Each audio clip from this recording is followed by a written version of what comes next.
Welcome, in front of me is ACER Nitro 5 and in this video I will show you how to change wallpaper on this laptop.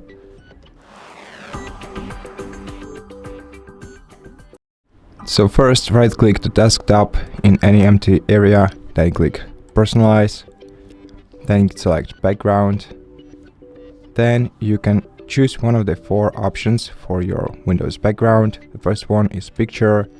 Now in order to change the picture on your background, you can either select one of the recent images. The ones I see right here is the images presented by Microsoft. Alternatively, you can choose a photo from your file explorer by clicking Browse Photos and selecting any picture from your file explorer. And you can additionally choose a fit for your desktop image by expanding this list and selecting the fit that you like the most. Now, solid color option lets you put one color as the background of your display. You can choose one of the default ones or go to custom colors by clicking view colors and create a color for yourself. Then click done and the wallpaper will be applied.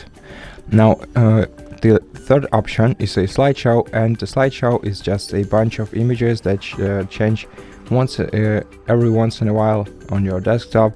And to apply slideshow wallpaper, you have to create a folder with a bunch of images that you want to be put on your background. Then click Browse, select this folder right here, and click Choose this folder. Then you can change the picture reappearing frequency right here by selecting one of the values that you see, and you can shuffle the picture order by switching this toggle to the right. You can let slideshow run even if your laptop works on battery power by switching this toggle to the right, and you can also choose a fit for your desktop images by expanding this list and selecting the value that you need.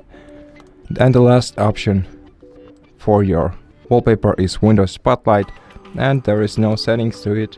It's just a random image presented by Microsoft that changes every once in a while. And that's basically it. Thank you for watching this video. If you liked it, consider subscribing to our channel, leave us a like and a comment below, and I'll see you in the next one.